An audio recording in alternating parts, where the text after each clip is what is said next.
नमस्कार दोस्तों, हमारी आज की कहानी है शिकायत।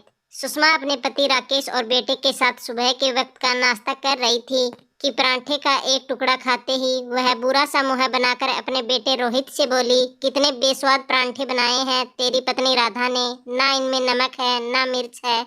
मुझसे तो ऐसे परांठे बिल्कुल भी नहीं खाए जाते। पता नहीं इसकी मम्मी ने इसे कुछ सिखाया भी है या ऐसे ही हमारे पल्ले मंड दिया।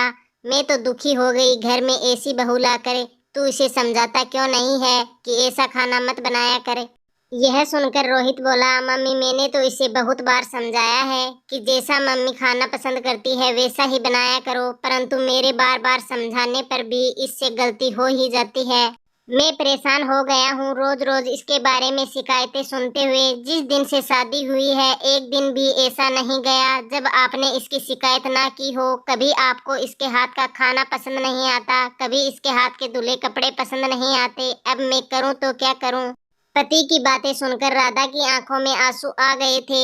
एक महीने पहले ही उसका विवाह धूमधाम से रोहित के साथ हुआ था। शादी से पहले ही उसने अपनी मम्मी से खाना बनाना अच्छी तरह से सीख लिया था। घर के कार्य में भी वह पूरी तरह से निपुण थी। वह पूरी कोशिश करती थी खाना स्वादिष्ट बनाने की, परंतु फिर भी उसकी सास उसके बनाए खाने में कुछ ना कुछ कमी जरूर निकाल देती थी, जिससे उसे बेहद दुख होता था। फिर भी वह सास की बात सुनकर मुस्कुरा देती थी, परंतु आज पति की बात सुनकर उसकी आंखें भर आई थी। यह देखकर उसके ससुर उसकी सास से बोले, मैं देख रहा हूँ जिस दिन से बहू आई है तुमने घर के काम को बिल्कुल हाथ लगाना बंद कर दिया है। यदि तुम्हें बहू के हाथ का खाना पसंद नहीं आता तो तुम बहू को अपनी पसंद का खाना बनाकर दिखाओ, तभी उसे पता चलेगा कि तुम्हें किस तरह का खाना पसंद है। इस तरह से बहू की शिकायत करने से तो बहू के दिल में तुम्हारे लिए सम्मान ही कम होगा। अपना समय भूल गई। तुम जब नई नई आई थी तुम्हें तो खाना बनाना बिल्कुल भी नहीं आता था। तब मम्मी ने मुझसे तुम्हारी शिकायत करने की बजाय तुम्हें खाना बनाना सिखाया था। हर बहू परफेक्ट नहीं होती, उसे परफेक्ट बनाने के लिए उसके साथ रहकर उसको सिखाना पड़ता है। जैसे मम्मी ने तुम्हें परफेक्ट बनाया था, सास बनते ही तुम अपना वक्त भूल गई। शर्म नहीं आती तुम्हें रोज रोज बेटे से बहू की शिकायत करते हुए। देखो तुम्हारी शिकायत करने से बहू की आंखें भर आई हैं। बहू का दिल दुखाकर तुम्हें क्या मिला।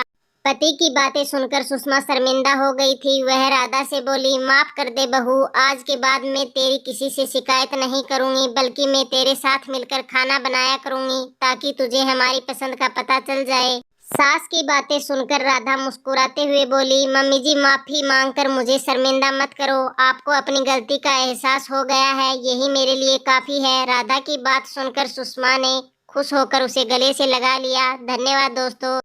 तो दोस्तों हमारी आज की कहानी कैसी लगी? अगर कहानी पसंद आई है तो लाइक कमेंट शेयर और चैनल को सब्सक्राइब जरूर कर लीजिएगा।